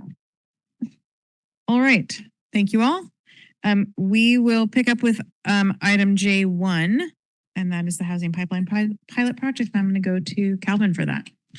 Thank you, Mayor and members of the council. You'll find this information starting on page J1 of your packets. The housing pipeline project is a key feature of Strategic Focus Area 3C. This goal reflects the city's ongoing efforts to expand affordable, attainable, and accessible housing options for our community. I'll now turn the presentation over to Jalen Buaudo, the city's housing administrator. Thank you. Testing. Good evening, Mayor and Council. Tonight's presentation covers the Housing Pipeline Pilot Project, also known as Project 935, and the process for selecting the design service phase architecture firm. The presentation will take approximately 8 minutes. To help us stay on track, I respectfully ask that you consider holding your questions until the end, as many may be addressed in the upcoming slides. Printed copies of the presentation are available to you at the council dais. This presentation will provide an overview of the housing pipeline project, including its background, the timeline for Project 935, the request for proposals process, the chosen firm for design services, the scope of services to be provided, and the city staff recommendation. The City of Port Angeles has launched Project 935 to address the shortage of multifamily housing, expanding affordable housing opportunities, promote efficient land use, and support the redevelopment along the C Street corridor. Project 935 aims to remove key barriers to multifamily development, site readiness, and early design costs, while demonstrating the feasibility of higher density mixed-use development in a commercially zoned areas throughout the city. Project 935 is part of the Capital Facilities Plan, Project GG0123. On April 30th, 2025, the city purchased the property at 935 West 10th Street as an initial step towards implementing task number 8 of the 2025 Housing Action Plan, which calls for a demonstration project that maximizes multifamily capacity in a commercially focused, transit-accessible location. On January 20th, 2026, Council accepted a $1,988,500 housing grant from the Department of Commerce.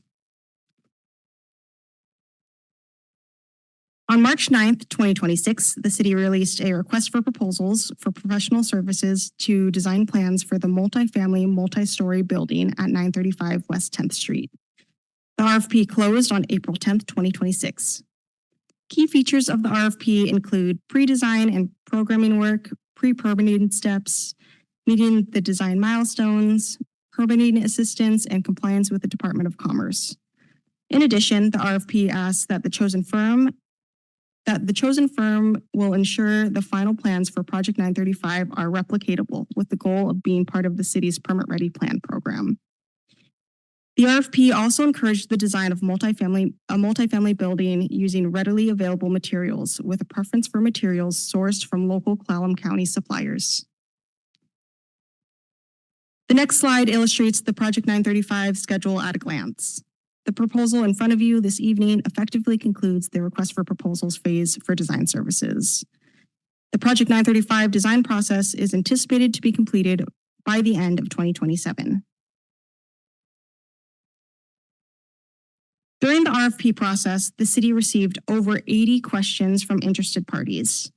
After the RFP period closed, the city received 12 proposals from several established and qualified architecture and engineering firms. Staff members from the Community and Economic Development Department, along with the Public Works and Utilities Department, reviewed these 12 submissions and identified 4 finalists for in-person interviews with a panel of community stakeholders. The interviews with the 4 finalists were conducted and scored by City Manager West, Peninsula Behavioral Health CEO Wendy Sisk, Stephen Luxton, a local developer with Lux Built, Mark Abshire, the Executive Director of the Port Angeles Chamber of Commerce, and Danny Steiger, the President and CEO of Lumber Traders Incorporated. Dialogue was selected by the stakeholder panel as the most qualified candidate. By state law, RCW 3980050, architectural and engineering services are selected based on qualifications. Dialogue has over 60 years of experience delivering complex and design-driven projects across North America. including multifamily housing and mixed-use development. Dialogue has an integrated structure that allows them to lead coordination across all discipline areas, aligning design intent with technical performance, cost, and constructability from the earliest stages of the project. Dialogue will serve as the overall project lead, provide architecture, sustainability, urban planning, design, and engagement services. Dialogue has assembled a locally focused integrated team consisting of the following professional partners. 123 West Design Collective will act as a mechanical and electrical engineering lead, as well as provide preliminary civil engineering and building envelope energy modeling. 123 West Design Collective is based in Port Angeles. Conifer Advising will provide mass timber systems, prefabrication integration, and code consultation. Middleton Structural and Design will provide the structural engineering and will collaborate on preliminary civil engineering for the project. Bramble Design Studio, located very close to the project site in Port Angeles, will be the landscape designer, and Neely Construction Company will bring their knowledge of local construction practices and costs to inform the appropriate design strategies. Neely has a satellite office in Sequim.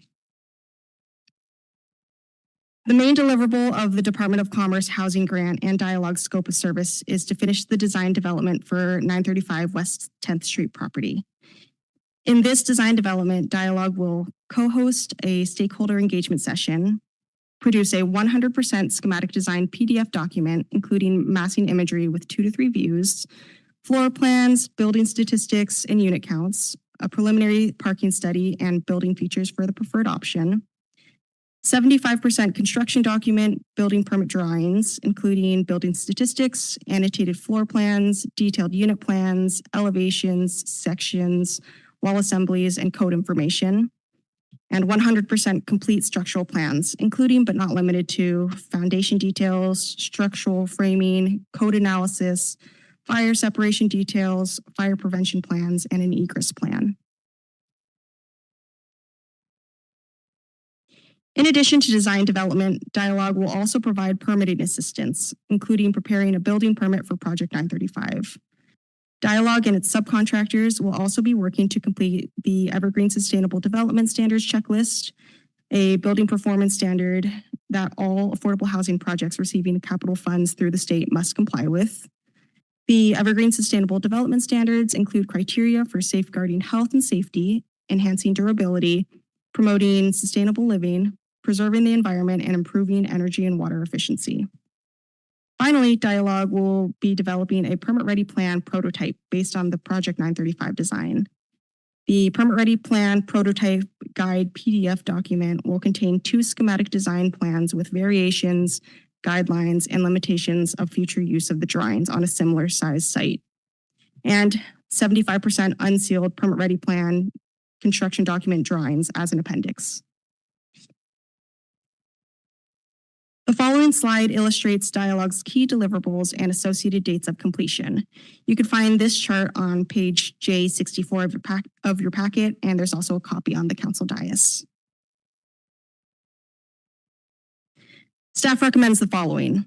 1, authorize the city manager to approve a professional services agreement with Dialogue to perform design services for the Housing Pipeline Pilot Project GG0123 in the amount not to exceed $1,283,641, and 2, authorize the city manager or their designee to execute all agreement documents to administer the agreement and make modifications if necessary.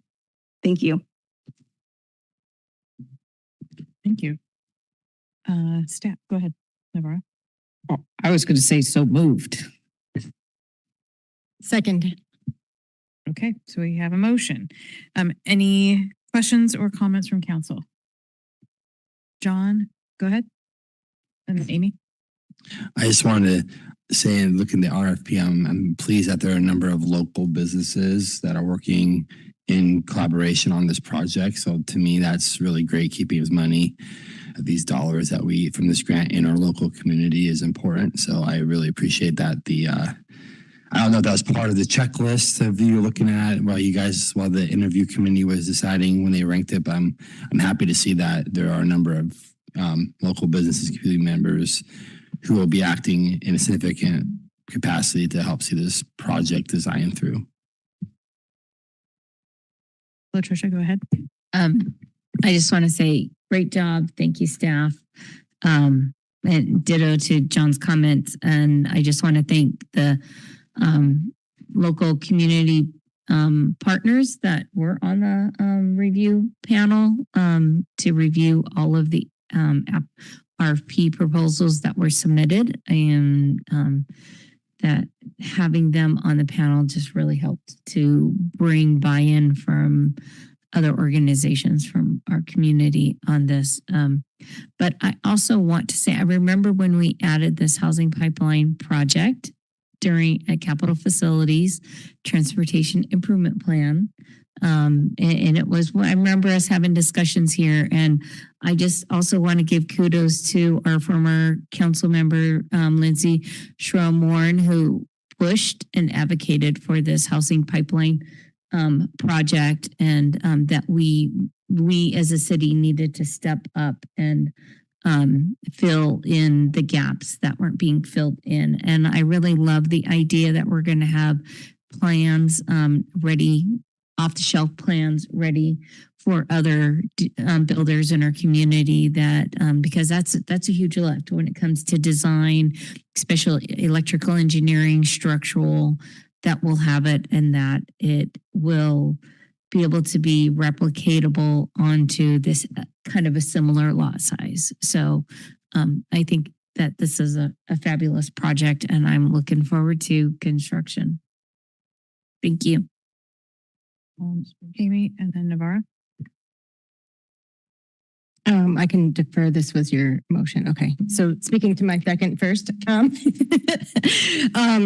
also am just, I want to stick my harpoon in a little too. I'm proud of us. I think this is a really big deal. I think you guys have done a really wonderful job of putting all of this together. The fact that we had 12 responses, I think, is also to be celebrated and remembered for the next time.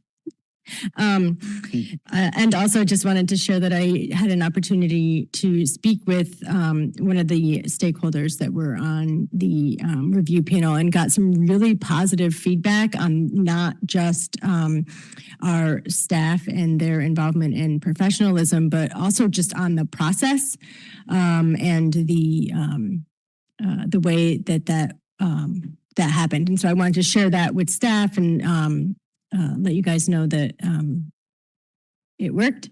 And I think everybody, at least that I have spoken to, feels included and appreciated. And I think that's best case scenario. And so I'm just proud of you guys and can't wait to see some renderings. Thanks. Navarra. Yeah, I really appreciate, I think we're all very supportive. I think there's immense value in getting to hear this presentation and really dive into being able to share exactly what is happening. I think, as other council members have said, the ability to have this, have a permit ready plan or replicability as part of this process, I think it really sets this project apart from almost anything else we could have done. And I think, again, as other council members have said, it really speaks to, I think, really the idea of both like being visionary and creative, but also community mindedness, that we're doing this project and taking this on as the city because we see a gap and a need that needs to be filled. And we'd like other people to start filling that gap and that need. And we're okay being the test project, being the guinea pig to make sure that it works. We know it will work. And hopefully this helps other people locally in our community, especially with the use of so much local knowledge and talent, be able to replicate this in the future. I think that's so important and impactful. I was also very impressed seeing the different projects that these folks have worked on in other places. I know I certainly, it's as not a builder or an architect, it's difficult to conceptualize what a project on that lot size might look like. And so I think it will be really exciting to see and to have that happen in the future. I also wanted to say that I do appreciate our staff's time and care into making sure we do this right. As a pilot project, I think while we all know that housing needs to be built and we want it done, yesterday, that while we're looking forward to the future, making sure that we select, the right applicant out of the 12, the best applicant out of the 12, that we work on those plans, that we make it replicable. I think having that also that eye for that kind of care, I think really matters in this. And so I just wanted to celebrate that as well. Thank you. All right. Anyone else? Mayor, Oh, if I could, yes. may I just briefly, just 3 quick thank yous. First of all, council, thank you for your leadership on this issue. We wouldn't be here today had the council not made this a priority, but we don't do anything in a vacuum. And so Public Works, Lucy Hanley, who helps with procurement, was instrumental in getting this drafted and out to the right folks. And then a huge thank you to our housing administrator, Jalen Boado, who has done an excellent job going above and beyond to make this happen. And so I just want to make sure that we also appreciate the staff, specifically in Public Works and CED, for making tonight possible. Thank you. Thank you. I will just quickly say before we vote that I don't need to repeat anything that was already said, but I agree with all of it. So just wanted to reiterate that. So I'm looking forward to supporting this. Let's go ahead and vote. I know we could keep talking and say good things, but I want to move us along. So we have a motion to authorize the city manager to approve a professional services agreement with Dialogue to perform design services for the Housing Pipeline Pilot Project GG0123 in an amount not to exceed $1,283,641, and authorize the city manager or their designee to execute all agreement documents to administer the agreement and make minor modifications if necessary. Anyone opposed to the motion, please state your opposition. Hearing none, the motion passes unanimously. Thank you. And sorry, Amy, to keep moving. Okay. All right. So that brings us to council reports. And I just want to acknowledge that I think we have at least a few council members and definitely some staff that have other obligations that they are trying to get to tonight, given the time. So if we can be brief, please, in council reports, and I will ask Manager West to also be brief. Yes. Madam Mayor, do we need to excuse Councilmember Hodgson since he was not able to make it? Sure, we can do that really quickly. Do you want to make a motion? I'll make a motion to excuse Councilmember Hodgson from tonight's meeting. I'll second. All right. Anyone opposed to the motion to excuse Councilmember Hodgson, please state your opposition. Hearing none, the motion passes unanimously. Thank you. Carrie, can you note that we have excused him from the meeting? Thank you. All right. Latricia, you want to go first? The only thing I have to say is I just want to put out there for people who will listen to this recording, congratulations to our high school and college graduates for 2026. I was able to attend my daughter's graduation from Central Washington University, and they had over 2,800 graduates this year. So congratulations to everybody and good luck in their future. Thank you. Thank you. Go ahead, Drew. Yeah, just a quick rundown. Let's see, our last meeting was on the 2nd. So since then, I've done my Olympic Peninsula Tourism Commission meeting. I was able to attend the Firehouse Pancake Breakfast. Maybe someday I can convince the PAPD to do like an omelet breakfast. That'd be pretty awesome. Recognizing that the week before, we also had the wellness groups breakfast as well for the city. I was able to attend Elevate PA's monthly meeting. That was super easy for me to get to since my store actually was the one that hosted it. But more importantly, Elevate PA was able to go over the current design choices for the stair redesign that's downtown. And I'm going to assume most of that information and feedback will come to the parks at a later meeting. I was also able to attend the chamber lunch last week as well. That was the guest speakers for that was Peninsula Behavior Health, Sorry, this is what happens when I try to go really fast is I end up stumbling. We did have a nice long amount of interviewing as our ad hoc committee for the open positions on the Public Safety Advisory Board. I expect a recommendation from the ad hoc sometime in July to council as a whole.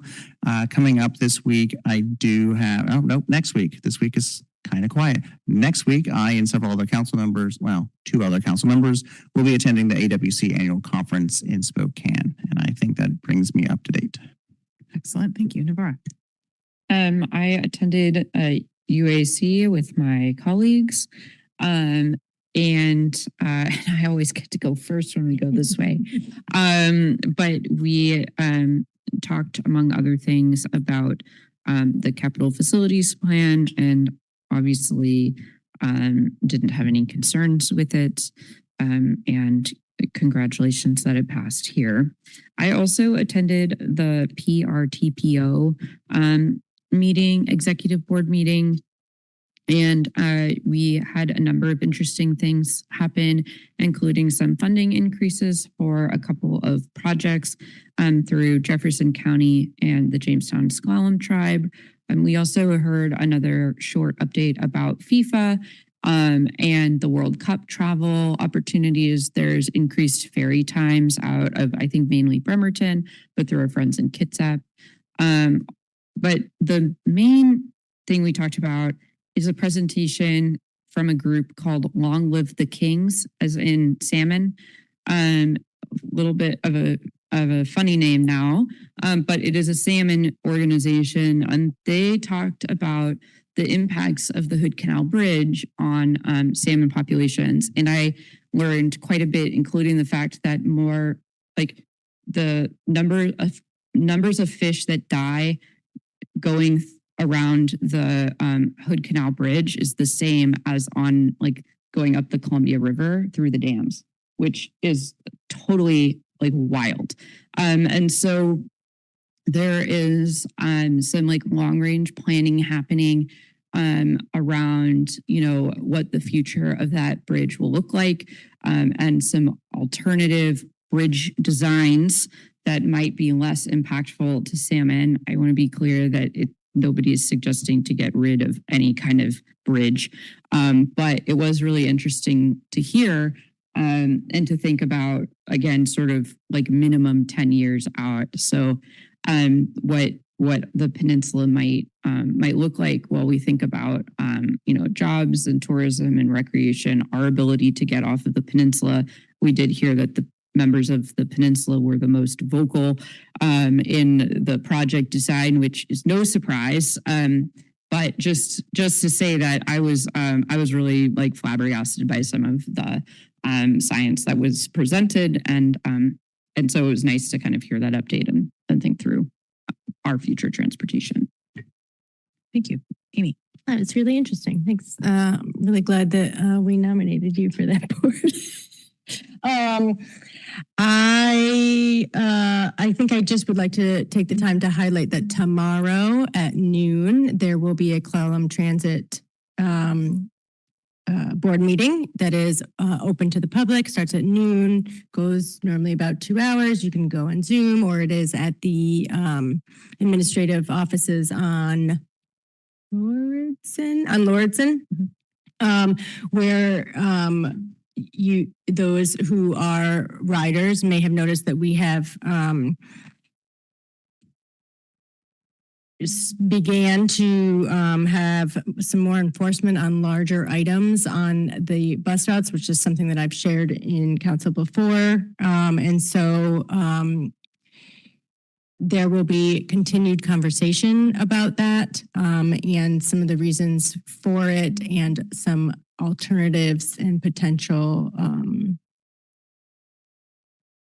options when it comes to that. And so folks who are riders or just folks who are interested in that may want to tune in and listen and provide public comment, which is also asked for in those meetings.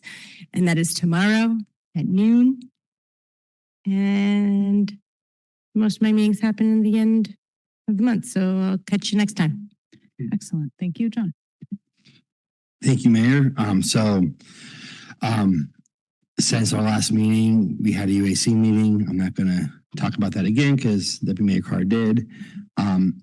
Last Friday, as you know, staff member, I was able to attend the graduation at the high school, which, you know, great weather, no rain or wind this year. That was amazing. And just seeing all our students get all these awards for honors and academics, and the kids who are getting an AA at the same time is always impressive to me. All those kids work hard. I've known a lot of them since they're freshmen, so I think I just want to echo what Councilmember Sugg said. Congratulations to all those people. I also want to take a second to thank our principal, Jeff Lunt. If it's probably by now, he will no longer be the principal at the high school. He took a job at a different school district. And if you know him, Principal Lunt, he's Port Angeles through and through. And I just want to take a minute to thank him for his time in our district, in our city, his commitment to youth excellence in our, whether it's baseball or principal or a teacher at Hamilton. So I just want to take a second to thank him for his time at the high school and the district and wish him well on his future endeavors. On Sunday, I attended Pride at the Pier. I was able to read our proclamation since Mayor Dexter wasn't available. It was nice to see all the vendors out there, see the cultural expressions from our residents and appreciation they have for this event. I think it was really well run. Thanks, Navarre, for being part of that. Then yesterday, I attended the MRC meeting in place of Latricia, since she was, you know, graduating a kid. The main topic we talked about was we had a presentation about a data collection from Sound IQ. They do a lot of centralized data collections for all the MRCs. And it's very interesting how you can look at eelgrass, forest fish, or Pinto abalone, probably said that wrong, abalone, projects, and the data and how rich it is and how much information you can glean from it is quite impressive. And as one of the younger people there, they looked at me to maybe look at it a little bit deeper for them and teach them how to use it. So I got a lot of time now. I might do that over the summer. And then beyond that, I don't think I have anything going on between now and our next meeting. At least it's not scheduled. So that's my report. All right. Thank you. I have two short things that are not related to things that one is sort of related to things I've done, but I just wanted to share really quickly that we received this Community Partner Award from the Marathon with a card of thanks for our, particularly our volunteers who help make the marathon happen. And I was there to do the countdown for the 5K and 10K, and just want to note that they had representation from 41 states and 5 countries this year. So, and an increase in participation. So that's great news. In not so great news, but directly related to the proclamation that I read at the beginning of this meeting, I spoke with the air station commander today and got her permission to share that we Port Angeles, because Port Angeles is where the air station is located, and the boats, though this extends beyond Port Angeles to Clallam County, unincorporated county, and also Sequim. Our air station is back on the social climate list. We may be at the top of the social climate list right now. And what that means is that particularly Black service members and their families have had negative and hurtful, scary kinds of experiences in town and have asked to be relocated. And so I think, given the proclamation we just made, it's really important for you all to know that. As leaders, we know that racism is not something that we're okay with. And I just felt like it was important to share that piece of information in the context of Juneteenth. So on that happy note, I'll turn it over to Nathan. Mayor and Council, 2 items for you this evening. On Tuesday, June 23rd, we'll have a council work session that will be a joint work session with the Clallam County Commissioners from 5 p.m. to 7 p.m. And Council, I also wanted to share that thanks to the hard work of the CED team as well as our Public Works team, we have also, and let me go back and say, of course, City Attorney Sahandi was essential to making this happen as well. We have the managed shelter RFP on the street with a deadline of July 2nd at 2 p.m. And never hurts to share that more times when we get an opportunity, and we look forward to multiple applications on July 2nd. Thank you. All right, that brings us to our second public comment period. So if you are in council chambers and wish to speak, I do have one person who signed up. That's Thomas Mark Menlo. Sorry if I'm Menzel. Sorry, I remembered that from now that you say it, I remember from last time. You've already signed up, so you can go first. And if anyone else in council chambers wishes to speak, also if you are joining us virtually, now is the time to raise your hand, and we'll do council chambers first. Go ahead, Mr. Mensa, when you're ready.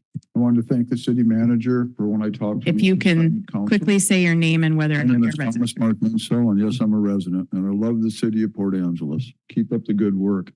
I want to thank the city manager for getting me in touch with the people from transportation. Thank you. I know you care. And I want to thank the people here also for being attentive to me, because I'm going to talk to the subject, salting on your streets. I hear all your projects you guys want to do.